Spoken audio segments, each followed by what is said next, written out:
আলহামদুলিল্লাহ, সে শক্তিমান একজন হাফেজ, এটা প্রমাণ হয়েছে। তোমার পড়া তো অনেক সুন্দর। মাদারীপুরের তাহিরুন্নেসা মাদ্রাসার ছাত্র হাফেজ খালিদ সাইফুল্লাহ। আল্লাহ আল্লাহ আল্লাহ আল্লাহ আল্লাহ আল্লাহ।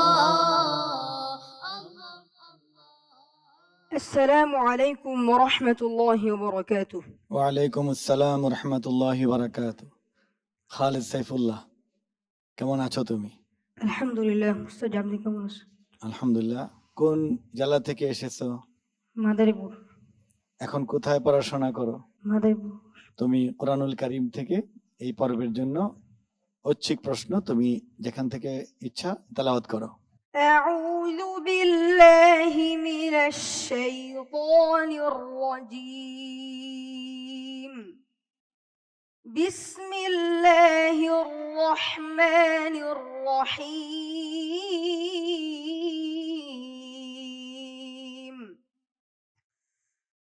ومن أظلم ممن ذكر بآيات ربه فأعرض عنها ونسي ما قدمت يداه إنا جعلنا على قلوبهم أكنة أن يفقهوه وفي آذانهم وقرا وإن تدعهم إلى الهدى فلن يهتدوا إذا أبدا وربك الغفور ذو الرحمة لو يؤاخذهم بما كسبوا لعجل لهم العذاب بل لهم موعد لن يجدوا من دونه موئلا وتلك القرى أهلكناهم لما ظلموا وجعلنا لمهلكهم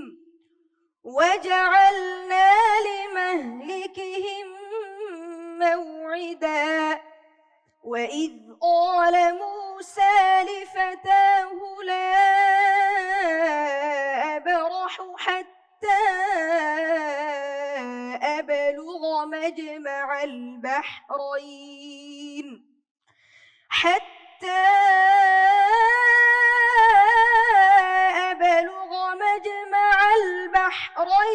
أو أمضي حقبا فلما بلغا مجمع بينهما نسيا حوتهما فاتخذ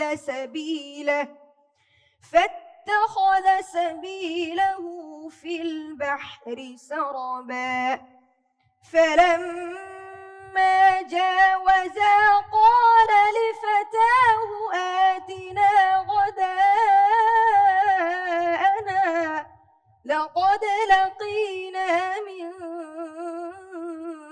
سفرنا هذا نصبا حسبك. صدق الله مولانا العظيم. মাশাআল্লাহ খালিদ সাইফুল্লাহ। আমরা একটু মোহতারাম নাজির মাহমুদ ভাই আপনার কাছে আসবো। আমার মনে হচ্ছে ওর সর্বোচ্চ উজাড় করে দিয়ে সে আজকে তেলাওয়াত করতে চেয়েছে। ঠিকই বলেছেন এবং সেটা করেছে। আর প্রত্যেক প্রতিযোগীকে এটাই করা উচিত। গদা আনা এখানে তুমি ওয়াকফ করেছো, এরপর লাকাদ লাকিনা, কিন্তু এখানে ওয়াকফ করার জায়গা নেই আসলে। দ্বিতীয়ত একই বিষয় যে তুমি মুনফাসিল গুলো, মধ্যে মুনফাসিল গুলো কোনো জায়গায় বেশি লম্বা করেছো, কোনো জায়গায় কম করেছো, এগুলো খেয়াল রাখবে। আমরা আসছি শেখ নেসর আহমদ নাসিরি। তার তেলাওয়াতের মধ্যে অনেক রিদম রয়েছে, মজা রয়েছে মাশাআল্লাহ। তো তার জন্য যে মুলাহাজাগুলি বিচারকরা বলেছেন, যেমন লা আবরাহু হাত্তা, হাত্তার মধ্যে মুনফাসিল, ফালাম্মা জাওয়াজা ক্বালা লিফাতাহু আতিনা গাদাআনা, এখানে কিন্তু মুত্তাসিল, এখানের মদ আর ওখানের মদ মাপ দিলে সমান হয়ে যাবে। কেন সমান হবে না? তো মুত্তাসিল তো অনেক বেশি, মুনফাসিল তো কম। আসলে আমাদের দেশে যে মুসহাফগুলি রয়েছে, যেমন আমাদের দেশে মুসহাফের মধ্যে আছে ওয়াতলু আলাইহিম নাবা নূহ ওয়াকফিল আযম, কিন্তু আরব দেশে ওয়াতলু আলাইহিম নাবা নূহিন ইয ক্বালা লিকওমি। জি, কারণ এখানে আমাদের দেশের কথা বলা হচ্ছে যে এখানে থামতে হবে, কারণ ওয়াকফিল আযম না থামলে অর্থ পাল্টায় যাবে। কিন্তু আরবরা বলতেছে ওয়াতলু আলাইহিম নাবা নূহিন ইয ক্বালা লিকওমি। আসলে তাই হওয়া উচিত। তাই হওয়া উচিত। এজন্য তোমাকে আরব দেশের যে মুসাহাফগুলি রয়েছে, আমাদের একটি সাফানো মুসাহাফ আছে, একটি হলো বাংলাদেশের জন্য আমরা করেছি, আর একটা হলো আরব দুনিয়ার সাথে মিল রেখে করেছি। তুমি যদি ওইটা পড়ো তাহলে তোমার এই সমস্যাগুলি হবে না। ভাইয়া পরামর্শগুলো মাথায় রাখবে এবং এভাবে নিজকে প্রস্তুত করবে ইনশাআল্লাহ। السلام عليكم ورحمة الله وبركاته.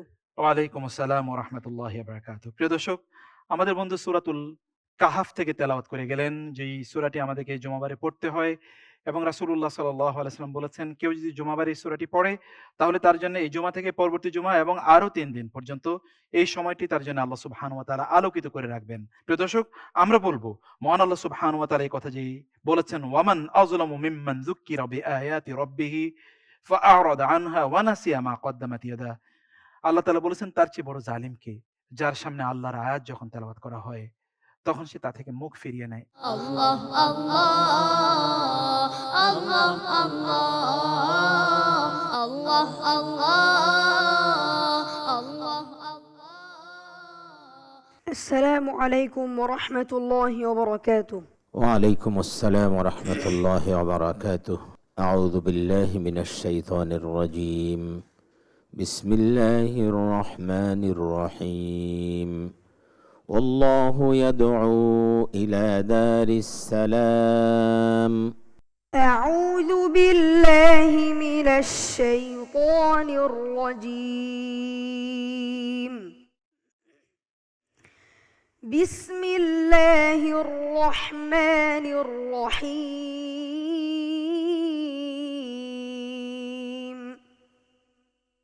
والله يدعو إلى دار السلام ويهدي من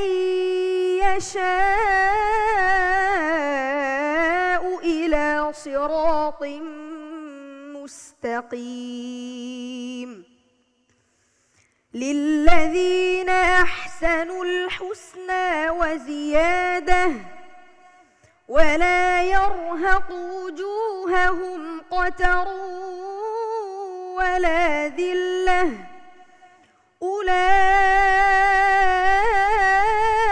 أولئك أصحاب الجنة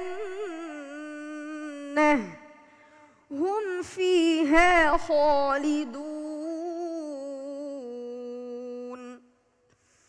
والذين كسبوا السيئات جزاء سيئة بمثلها وترهقهم ذلة ما لهم من الله من عاصم كأنما أغشيت وجوههم قطعا من الليل مظلما أولئك أصحاب النار هم فيها خالدون. ويوم نحشرهم جميعا ثم نقول للذين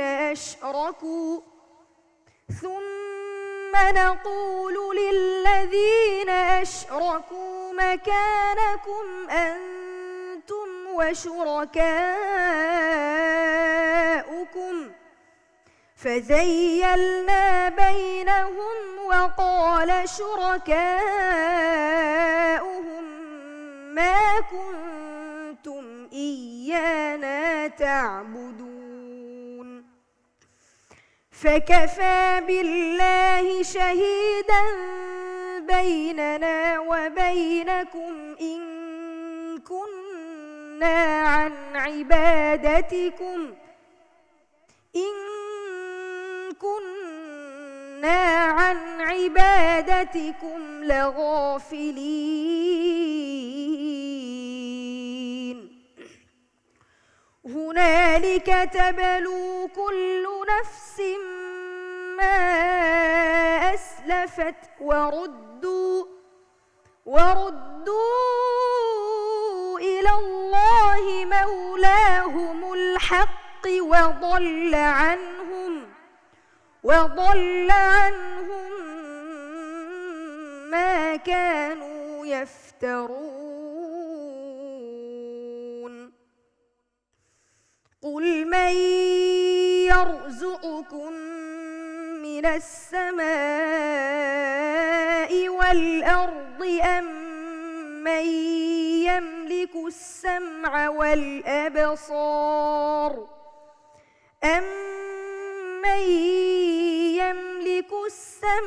والأبصار ومن يخرج الحي من الميت ويخرج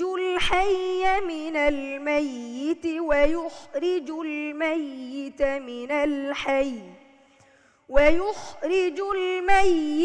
من الحي ومن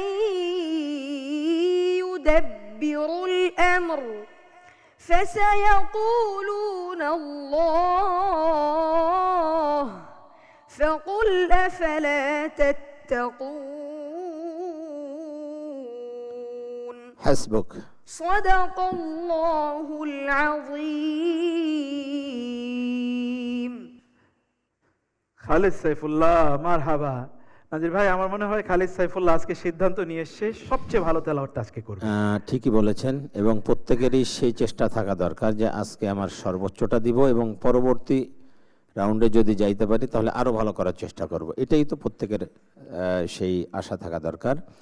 খালেদ সাইফুল্লাহ সেই চেষ্টাটা করেছে এবং ভালো করার চেষ্টা করেছে। আমরা আসবো শেখ নেসার আহমদ নাসিরি আপনার মন্তব্য শোনার জন্য।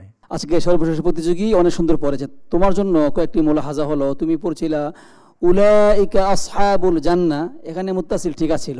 পরবর্তীতে ওয়াল্লাযীনা কাসাবুস সাইয়্যাতি জাযা, এখানে কিন্তু মুত্তাসিল সমান হওয়া উচিত ছিল। মাপকাঠি ঠিক করতে হবে। ইন কুন্না আন ইবাদাতিকুম ওয়াকফ করেছো, লাগাফিলিন বাকি রেখেছো, এটা তো ঠিক না। এতটুকু শব্দ তুমি বলতে পারতা। তারপরে ওয়াদাল্লা আনহুম ওয়াকফ করেছো, ওয়াদাল্লা আনহুম মা কানু ইয়াফতারুন পড়তে পারতা। এটা কিন্তু বড় কম্পিটিশনে গেলে, বাইরে গেলে কিন্তু এটা এক ধরনের ভুল।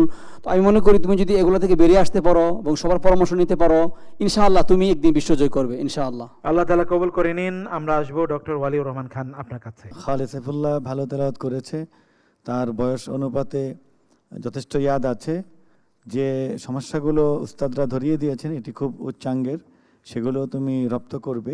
আমরা যাব আমাদের আজকের প্রধান অতিথি এবং মুফাসসির হিসেবে রয়েছেন আমার উস্তাদ মোহতারাম ডক্টর আবু ইউসুফ খান। উস্তাদ, আমরা আপনার কাছ থেকে ওর তেলাওয়াতকৃত আয়াতগুলোর সংক্ষিপ্ত তাফসীর শুনবো। এখানে অত্যন্ত গুরুত্বপূর্ণ কতগুলো বিষয় আলোচনা আছে। তো সবচেয়ে গুরুত্বপূর্ণ এনে আসহাবুল জান্নাত ওয়া আসহাবুন নার, কারা জান্নাতি হবে কারা জাহান্নামী হবে তার একটা বর্ণনা রয়েছে। দুনিয়াতে দলের কোনো অভাব নেই, গণে শেষ করা যাচ্ছে না। প্রত্যেকেই তার জায়গার থেকে বিভিন্ন ধরনের মতভেদ, বিভিন্ন ধরনের কর্মপন্থা তারা দিয়ে যাচ্ছে। কিন্তু আখিরাতে হয়তো আসহাবুল জান্নাত হবে, নচেত আসহাবুন নার হবে। জান্নাতি হবে অথবা জাহান্নামী হবে। কোরআনের অন্য জায়গা আছে ওয়া আম্মাল্লাযীনা সুঈদু ফাফিল জান্নাহ ওয়া আম্মাল্লাযীনা শাকু ফাফিন নার। যারা সৎ কাজ করবে তারা জান্নাতে যাবে, যারা অসৎ কাজ করবে তারা জাহান্নামে যাবে। সেই দৃষ্টিকোণ থেকে আসলে এই রমজান মাস আমরা যেন আসহাবুল জান্নাহ মানে জান্নাতি হতে পারি, সেই কাজগুলো আমরা করব। সেই কাজের অন্তর্ভুক্ত রোজা রাখা সবচেয়ে গুরুত্বপূর্ণ। ওই 31 নম্বর আয়াতে যেটা আছে আফালা তাত্তাকুন, তোমরা কি মুত্তাকি হবে না। আসলে এই মুত্তাকির যে সবচেয়ে বড় যে অর্জনের মাধ্যমটা সেটা হচ্ছে সিয়াম, রোজা সাধনা করা। এখানে আমরা রমজান মাসে ইবাদত বন্দি করে আমরা জান্নাতি যেন হতে পারি, মুত্তাকি যেন হতে পারি। আল্লাহ বলছেন ইন্না লিল মুত্তাকিনা মাফাজান হাদাইকা ওয়া আনাবা ওয়া কাওয়াইবা আতরাবা, যারা সূরা নাবাতে বিস্তারিত আলোচনা করেছেন। আমি অনুরোধ করব সকলকে যারা শুনছেন তারা যেন কোরআনের বিভিন্ন অংশ তারা পড়েন। বিশেষ করে যে অংশটা আমাদের কচিমানা শিশুরা যারা শোনাচ্ছে এই অংশটুকু আপনারা পড়ার চেষ্টা করবেন। আমরা শুধুমাত্র এটা ইঙ্গিত করেছি। আল্লাহ আল্লাহ আল্লাহ আল্লাহ আল্লাহ আল্লাহ আল্লাহ আল্লাহ। السلام عليكم ورحمة الله وبركاته. وعليكم السلام ورحمة الله وبركاته. اقرأ من قول الله عز وجل: أعوذ بالله من الشيطان الرجيم. بسم الله الرحمن الرحيم. ويسألونك عن ذي القرنين قل سأتلو عليكم منه ذكرا. أعوذ بالله من الشيطان الرجيم. بسم الله الرحمن الرحيم.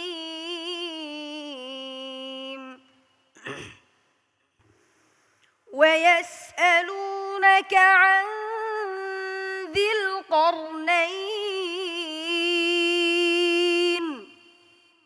قل سأتلو عليكم منه ذكرا. إنا مكنا له في الأرض وآتيناه من كل شيء سببا فأتبع سببا حتى إذا بلغ مغرب الشمس وجدها تغرب في عين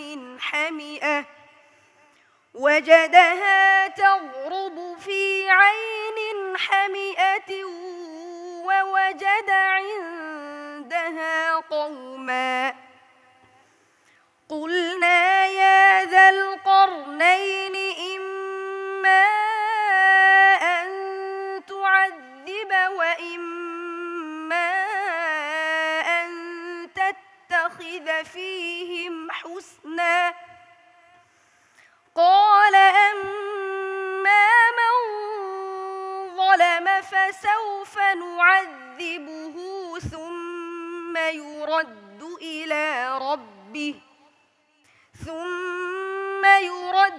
إلى ربه فيعذبه عذابا نكرا وأما من آمن وعمل صالحا فله جزاء الحسنى وسنقول له من أمرنا يسرا ثم أتبع سببا حتى إذا بلغ مطلع الشمس وجدها تطلع على قوم لم نجعل لهم من دونها سترا كذلك وقد أحطنا بما لديه خبرا ثم أتبع سببا حتى إذا بلغ بين السدين وجد من دونهما قوما لا يكادون يفقهون قولا قالوا يا ذا القرنين إن يأجوج ومأجوج مفسدون في الأرض فهل نجعل لك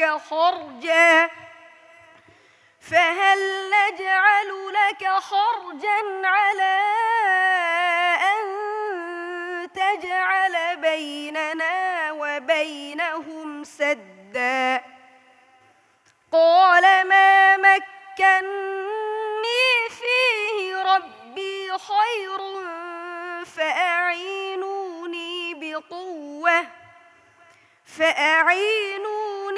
بقوة أجعل بينكم وبينهم ردما حسبك. صدق الله العظيم.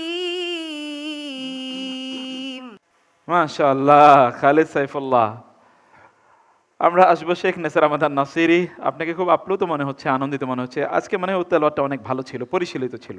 এর আগে যে কয়টা পর্ব সে পড়েছে সবচাইতে আজকে সে ভালো পড়েছে। অনেক ভালো করেছে। তার জন্য ছোট্ট একটি মুলাহাজা যেটি তার পরবর্তীতে কাজে লাগবে।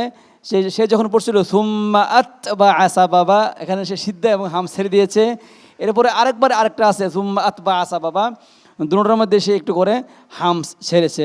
তারপরেও সব কিছু মিলে অনেক ভালো পড়েছে, মাশাআল্লাহ। অনেক দূর তুমি এগিয়ে যাবে ইনশাআল্লাহ। মোহতারাম নাজির মাহমুদ ভাই, আমি তাকে একটা টিপস দিয়েছিলাম গত পর্বে যে আর একটু দ্রুত পড়তে পারো কিনা। আজকে সে সেটাই আজকে করেছে। সেটা করেছে। আর সামান্য যদি একটু দ্রুত পড়তে পারো আরো ভালো হবে। যা পড়েছো আলহামদুলিল্লাহ, আর একটু যদি ফাস্ট হয় তাহলে আরো মনে হয় ভালো হবে। জাযাকাল্লাহ খায়ের। ডক্টর ওয়ালিউর রহমান খান। আলহামদুলিল্লাহ, সে শক্তিমান একজন হাফেজ, এটা প্রমাণ হয়েছে।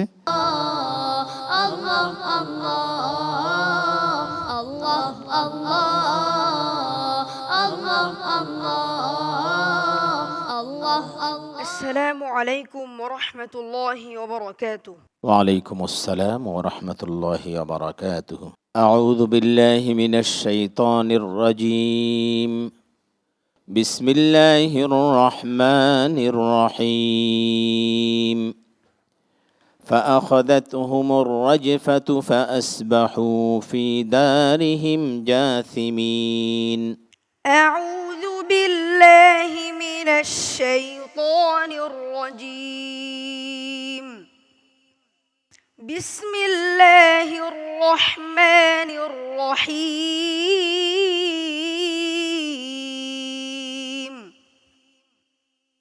فأخذتهم الرجفة فأصبحوا في دارهم جاثمين.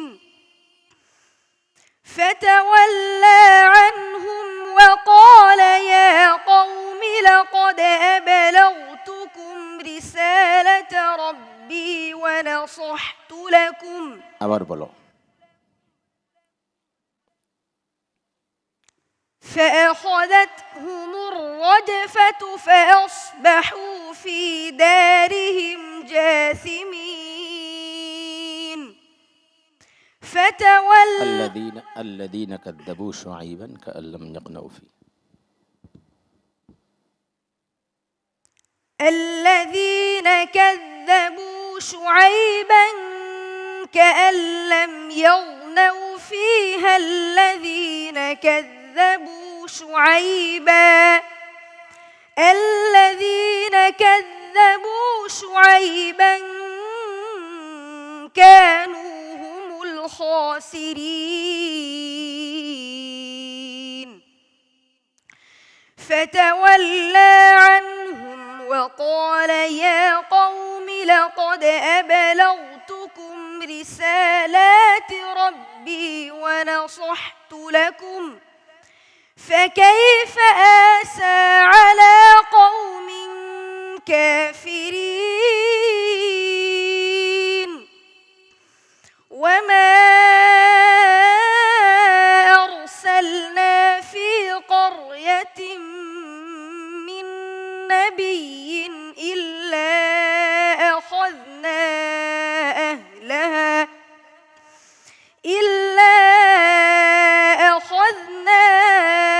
أهلها بالبأساء والضراء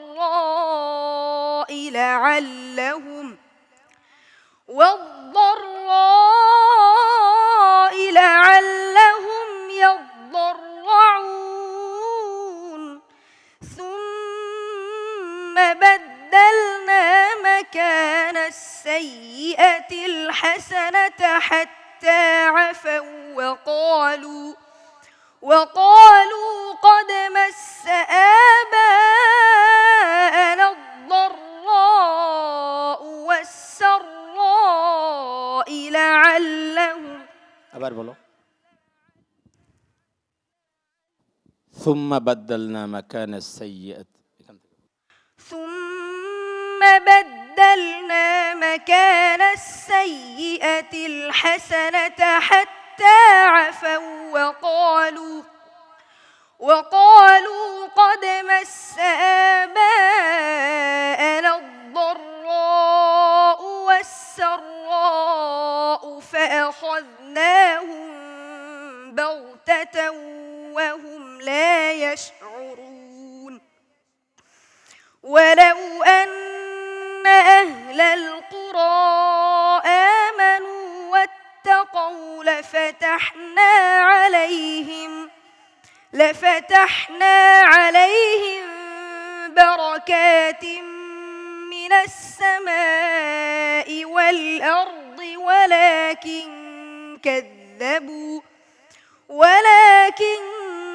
كذبوا فأخذناهم بما كانوا يكسبون أفأمن أهل القرى أن يأتيهم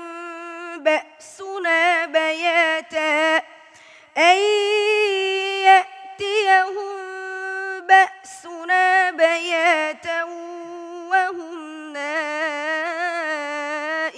نائمون أوأمن أهل القرى أن يأتيهم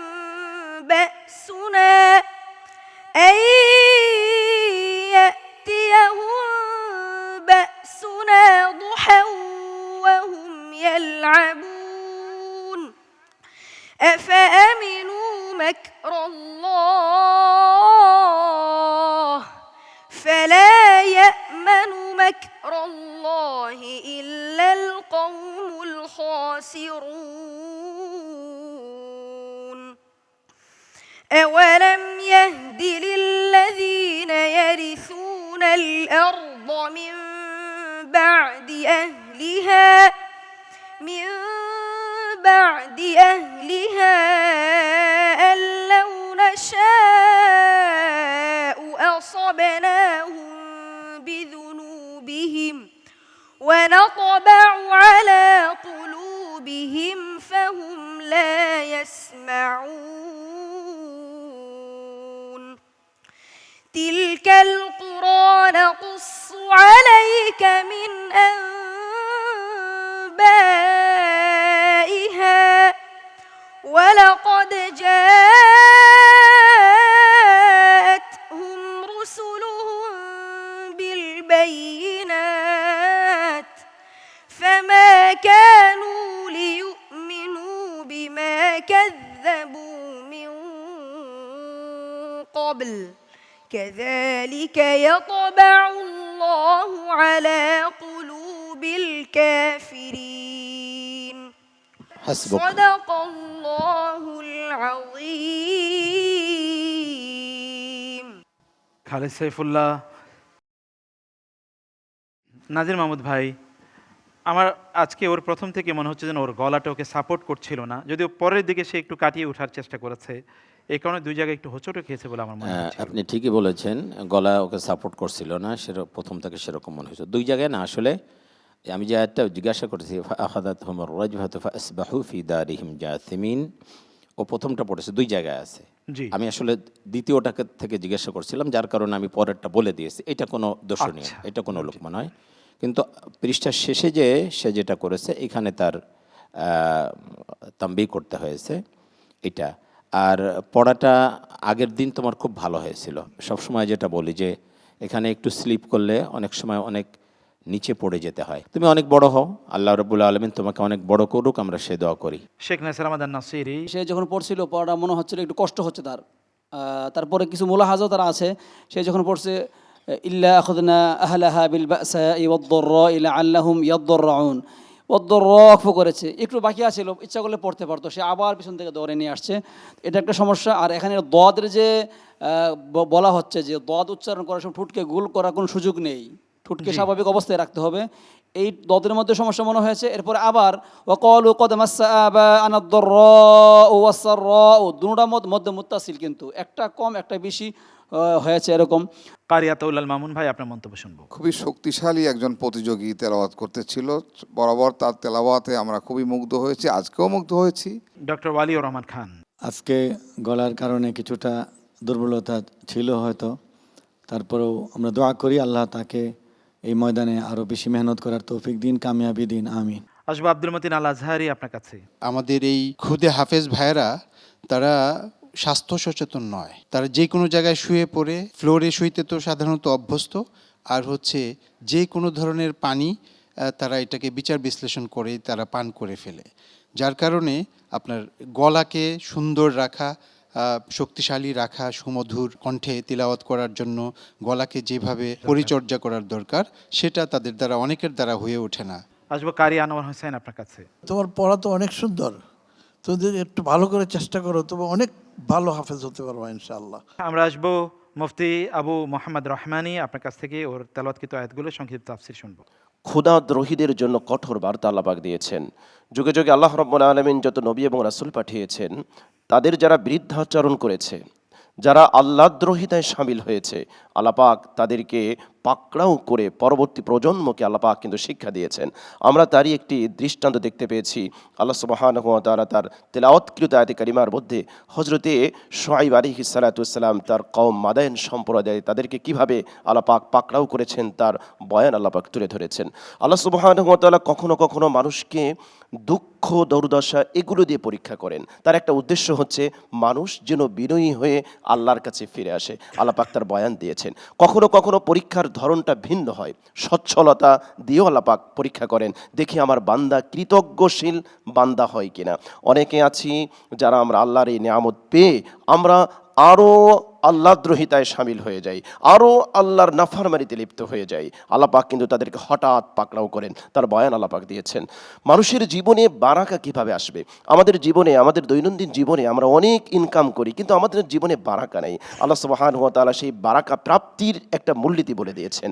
আল্লাহ বলেছেন, ওয়ালাউ আন্না আহলাল কুরা আমানু ওয়াত্তাকাউ লাফাতাহনা আলাইহিম বারাকাতিম মিনাস সামাই ওয়াল আরদ। বান্দা যদি, জনপদবাসী যদি ঈমান আনে, তাকওয়া অবলম্বন করে, আল্লাহ পাক তাদের জন্য আসমান এবং জমিনের বারাকার দ্বারগুলোকে তিনি উন্মোচিত করে দিবেন। সুতরাং আমরা যদি আমাদের দৈনন্দিন জীবনে বারাকা পেতে চাই, তাহলে অপচয় অপব্যয় এগুলো থেকে আমাদের কিন্তু বিরত থাকতে হবে, তাকওয়া অবলম্বন করতে হবে। সূরা ফুরকানের মধ্যে আল্লাহ সুবহানাহু ওয়া তাআলা তার বান্দার পরিচয় দিতে গিয়ে তিনি কিন্তু বলেছেন যে যারা অপচয় অপব্যয় করে না, মধ্যম পন্থা অবলম্বন করে। সুতরাং এই মূলনীতি যদি আমরা আমাদের জীবনে ফলো করি, তাহলে অবশ্যই আমাদের জীবনে বারাকা আসবে। অনেক দোয়া রইল তোমার জন্য ভাইয়া, বেশ ভালো করেছো, আলহামদুলিল্লাহ। আসসালামু আলাইকুম ওয়া রাহমাতুল্লাহি ওয়া বারাকাতুহু। Allah Allah Allah Allah Allah Allah Allah Allah Allah Allah Allah